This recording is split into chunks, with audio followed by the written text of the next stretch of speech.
Hi friends, welcome back to our channel ఇట్లు మీ శ్రీకాకుళం పిల్ల. ఎలా ఉన్నారండి అందరూ? మీ అందరు బాగుండాలి, అందులో నేను కూడా ఉండాలి. ఇంకొక బ్యూటిఫుల్ మార్నింగ్ తో అయితే నేను వచ్చేసానండి.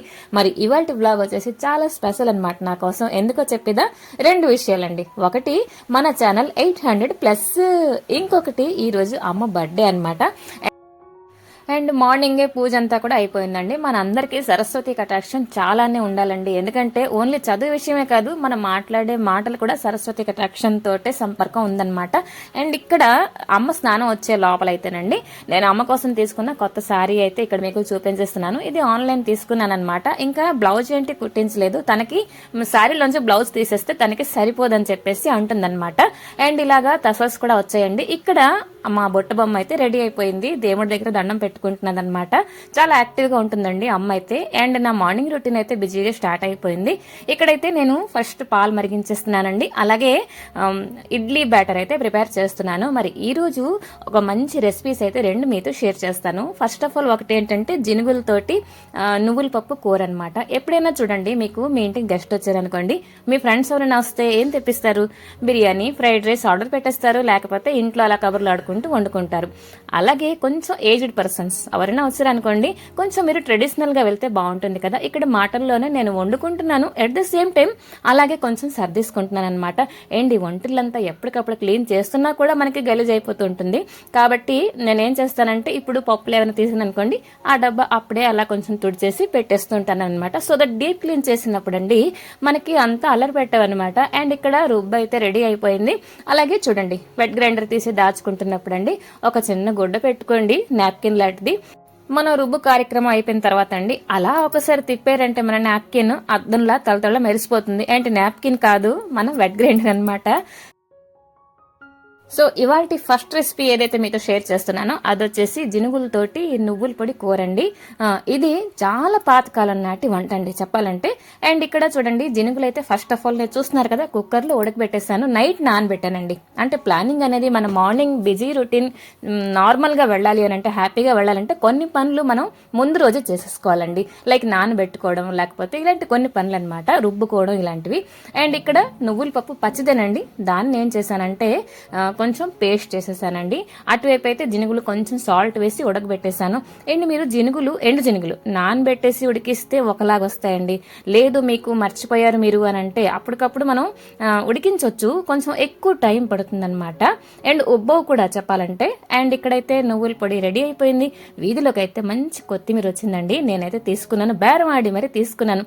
ఎప్పుడైనా అంటే ఇవాళ రేపు మనం ఏంటంటే సూపర్ మార్కెట్కి వెళ్ళి మరి బేరం ఆడడం అవి ఏంటి లేవు, ఎంచుకోవడం, బొట్టల పడేయడం, వాళ్ళు వేసిన రేట్లని మనం తెచ్చేసుకోవడం. బట్ నేనేంటంటే వీధిలోకి వస్తాయి కదా, వాళ్ళకి కొంచెం బేరవాడి తీసుకుంటాను, నాకు అది ఇష్టం అనమాట. అండ్ ఇక్కడ చూడండి, జినుగులు అయితే శుభ్రంగా ఉడికిపోయాయి.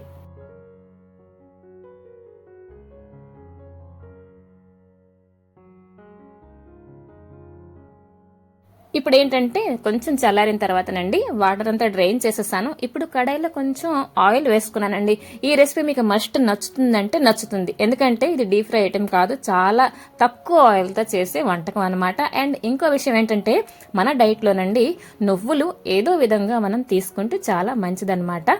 సో ఇక్కడ ఏంటంటే ఉడికించిన జినుగులు, అలాగే కొంచెం పోపు దినుసులు యాడ్ చేసుకున్నానండి. అండ్ పేస్ట్ చేసి పక్కన పెట్టాం కదా, ఆ నువ్వుల పేస్ట్ కూడా ఇప్పుడు యాడ్ చేసేసాను. అండ్ కొంచెం ఉడకబెట్టిన తర్వాత అండి కొంచెం పంచదార యాడ్ చేశాను అనమాట. ఒకవేళ మీకు తీపి కూర నచ్చట్లేదు అని అంటే మీరు పంచదార స్కిప్ చేసేయచ్చు, బట్ యాడ్ చేయండి, మరోసారి అసలు వదలరు, అలా చేస్తూనే ఉంటారనమాట. ఇదిగోండి, జినుగుల కూర కూడా రెడీ అయిపోయింది కదా. ఈ రోజు ఇంకొక మెనూ నేను చేస్తుంది ఏంటంటే శనగ పచ్చడి అండి. అంటే మజ్జిగ పులుసుకి ఇది కాంబినేషన్ బాగుంటుంది. ఫస్ట్ అయితే కొంచెం శనగపప్పు ఫ్రై చేశాను. ఇప్పుడు నేను హింగు నూనె షేర్ చేస్తానండి. హింగు నూనె మీరు చేశారంటే పచ్చడి ఐటమ్స్ అన్నీ కూడా అద్దరిపోతాయి అనమాట. చాలా ఈజీ అనండి. కొంచెం ఆయిల్ యాడ్ చేసుకోండి కళాయిలోన. ఇదిగో చూపిస్తున్నాను చూడండి, శనగపప్పు అయితే ఫ్రై అయిపోయింది. ఇప్పుడు వచ్చేసి కొంచెం ఆయిల్ వేసుకొని, కొంచెం ఆయిల్ వేడెక్కిన తర్వాత అండి కొంచెం రెడ్ చిల్లీ యాడ్ చేయండి. ఎన్ని కావాలంటే, మీరు ఎక్కువ కారం తింటారు అంటే కొంచెం ఎక్కువ యాడ్ చేయండి, కొంచెం హింగు కూడా. అంతేనండి. ఇదిగోండి, మనకి హింగు నూనె కూడా రెడీ అయిపోయింది. సో కట్ చేస్తే ఇప్పుడు నేను పోపు దినుసులు అన్నీ యాడ్ చేసుకున్నానండి. మనకి మజ్జిగ పులుసులోన కొంచెం కరివేపాకు ఫ్రెష్గా ఉంటే చాలా బాగుంటుందన్నమాట. అండ్ ఇంకొకటి, చాలా మందికి మజ్జిగ పులుసు చేసినప్పుడు మజ్జిగ విరిగిపోతూ ఉంటుందండి. సో అలా కాకుండా ఇక్కడ ఒక చిన్న టిప్ అయితే మీతో షేర్ చేస్తాను. పోపు యాడ్ చేసుకున్నాం కదండి, అప్పుడు అంటే చాలా వేడిగా ఉంటుంది కదా మనకి కడాయి ఆయిల్, అలాగా కొంచెం వాటర్ యాడ్ చేయండి. ఆ టెంపరేచర్ కొంచెం తగ్గినట్లయితే స్టవ్ ఆఫ్ చేసేసి మజ్జిగ యాడ్ చేయండి. అండ్ అలాగే సాల్ట్ అండ్ పసుపు కొంచెం వేసుకున్న తర్వాత ఐదర్ మీరు శనగపిండి అయినా కొంచెం వాటర్లో కలిపి యాడ్ చేసుకోవచ్చు. అండ్ నేనైతే ఇక్కడ కందిపప్పు అండ్ జీలకర్ర ఒక పేస్ట్ అయితే రెడీ చేసుకున్నాను కదా, అదైతే ఇప్పుడు నేను యాడ్ చేస్తాను అనమాట. అండ్ ఉడుకు పట్టిన వరకు మీరు అలా కలుపుతూ ఉండండి. అలాగైతే మీకు అస్సలు మజ్జిగ అనేది విరిగిపోదు, చాలా టేస్టీగా ఉంటుంది. అండ్ ఇంకోటి ఏంటంటే 2 పచ్చిమిరపకాయలు కూడా ఈ మజ్జిగ పులుసులో యాడ్ చేయండి. ఆ మజ్జిగలో ఆ మిరపకాయలు ఉడికిపోతుంటే మీకు రైస్లో నంచుకుంటే అది చాలా బాగుంటుంది అనమాట. మరి ఇంకొక విషయం చెప్తానండి. ఇది ఏంటంటే, మీరు అంతా వంట చేసేసారంటే ఒక్కసారి అది టేస్ట్ చూడండి. చూస్తే అదేంటంటే మీరు సాల్ట్ వేసారా, లేకపోతే ఏమైనా అప్ అండ్ డౌన్స్ ఉంటే మీరు సెట్ చేసుకుందుకు టైం ఉంటుందన్నమాట. లేకపోతే కొంచెం టేస్ట్ మార్పు వస్తే తినలేము కదా. సో అందుకే చెప్పాను. అండ్ ఇక్కడ చూడండి, కొంచెం కొత్తిమీర పొద్దున్నే తీసుకున్నాను కదా. అండ్ నేనైతే కొంచెం ఈరోజు మజ్జిగ పులుసులో యాడ్ చేసి మిగతావన్నీ ఫ్రిడ్జ్లో పెట్టేశానండి. ఇదిగోండి, మజ్జిగ పులుసు అయితే అయిపోయిందనమాట.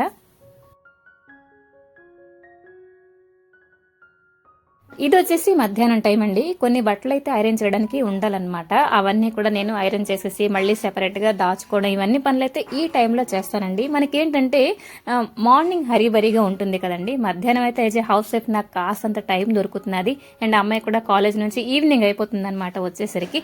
సో ఈ టైం లోపల ఏంటంటే నేను కొన్ని పనులు కంప్లీట్ చేసుకుంటాను. లైక్ ఎలాగంటే ఐరన్ చేయడం. మనం ఇంట్లో ఏ మాత్రం టైం సేవ్ చేసుకొని పనులు చేస్తుంటే అవన్నీ మనీ కూడా సేవ్ చేసినట్టేనండి. లైక్ ఎలాగంటే ఐరన్ మనం ఇంట్లో చేస్తున్నామా, అది మనకి టైం కుదరదు, బయట చేసామంటే డబ్బులు ఇచ్చుకోవాలి కదా. అలాగే సో ఈ డబ్బులని నేను ఏం చేస్తానంటే సెపరేట్గా ఉంచుతాను. మీకు అనిపించవచ్చు ఒక షర్ట్కి మీకు ఎంత వచ్చేస్తుంది ఏంటి అని చెప్పేసి. అలా ఒక 1 మంత్ చేశారనుకోండి, మనకి పొదుపులో ఇదొక భాగమేనండి. ఒకసారి మీరు ట్రై చేసి చూడండి. ఎందుకంటే చేసేస్తున్నాం కదా, ఇంట్లో పనులే కదా అని చెప్పేస్తే మనకి పొదుపు అనేది కనబడదు. సో నేను ఈ విధంగా చేసేసి ఏదో ఒక వస్తువు ఏదో ఒకటి అలా తీసుకుంటూ ఉంటాను అనమాట. ఎందుకంటే మనం సేవింగ్స్ చేసుకోవడం అనేది వేరేగా 1 మంత్ అయిన తర్వాత ఆ శాలరీలో ఎంతో కొంత ఉంచుకుంటాం. అంటే ఇవాళ రేపు ఉన్న కాస్ట్ ఆఫ్ లివింగ్కి బట్టి, సామాన్లకి రేట్లకి బట్టి మనం సెపరేట్గా దాచుకోలేమండి. ఇలా చిన్న చిట్కాతోటే మనకి కొంచెం కొంచెం తోటి ఒక అమౌంట్ అనేది మనకి కనబడుతుంది అనమాట. అలాగే చూడండి, ఏదైనా ప్లాస్టిక్ బాక్స్లో మనకి ఫుడ్ ఐటమ్స్ ఏమైనా వస్తున్నాయి అనుకోండి, అలాగే మనం పారేస్తాం అనుకోండి, ఓకే. బట్ నేనేం చేస్తానంటే అవన్నీ ఒక కవర్లో పెట్టేసి అది కూడా నేను అమ్ముతాను అనమాట. సో మనకి ఏంటంటే ఎంతో కొంత అందులో అమౌంట్ వస్తుందని చెప్పేసి ఆ విధంగా అయితే నేను చేస్తూ ఉంటాను అనమాట. మేబీ మీకు నచ్చిందో లేదో తెలియదు, బట్ నేను ఇదే చాలా రోజులు బట్టి ఫాలో అయిపోతున్నానండి.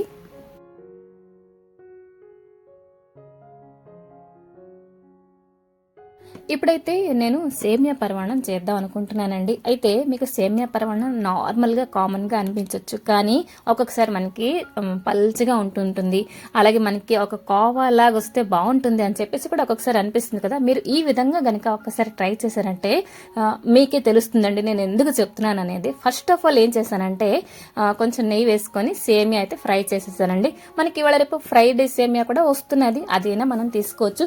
అది తీసుకున్న కొంచెం నెయ్యి వేసుకొని ఫ్రై చేయండి, ఫ్లేవర్ అయితే చాలా బాగా వస్తుంది అనమాట. అండ్ సేమియా అంతా కూడా ఫ్రై చేసిన తర్వాత అండి ఇది ఒక బౌల్లో తీసేసాను అనమాట. మనకి చెప్పాను కదా, కోవా లాగా కలర్ఫుల్ గా రావాలంటే ఫస్ట్ అయితే కొంచెం క్యారమల్ అయితే నేను రెడీ చేసుకున్నానండి. కొంచెం పంచదార వేసేసి అది కొంచెం క్యారమల్ అవుతుంటే కొంచెం వాటర్ అయితే యాడ్ చేశానండి. అంతే, మన సేమియా పరమాణం తలక మెయిన్ రీజన్ వచ్చేసి ఈ క్యారమల్ అండి. చాలా రుచికరంగా ఉంటుంది, at the same time flavour కూడా చాలా బాగుంటుంది అనమాట. అండ్ చూడండి, మరి ఇది కలుపుతున్నప్పుడు దగ్గర ఉండాలండి, వెంటనే మాడిపోతుంది. మాడిపోతే మనకి చేదు వచ్చేస్తుందండి. ఈ టైంలోనే మనకి రెడ్ కలర్ ఉన్నంత వరకునే మనం సేమియా కూడా యాడ్ చేశాను, కొంచెం వాటర్ కూడా యాడ్ చేశానండి. నేను ఎప్పుడైనా అంటే సేమియా పరమాణంలో ఎక్కువ వాటర్ కూడా యాడ్ చేయను. మనకి అలాగే కొంచెం నెయ్యిలోనండి కొంచెం కాజు అండ్ కిస్మిస్ కూడా ఫ్రై చేసేసి వేసేసాను అనమాట. అండ్ కొంచెం పంచదార కూడా యాడ్ చేశానండి. పంచదార క్లిప్ అయితే మిస్ అయింది. సో చాలా టేస్టీగా వచ్చింది. అలాగే చల్లారే కొద్దీ కన్సిస్టెన్సీ అలాగనే ఉన్నది, కలర్ మట్టుకు కొంచెం బ్రౌనీగా వచ్చిందండి. చాలా బాగా వచ్చింది, టేస్ట్ కూడా అదిరిపోయింది అనమాట.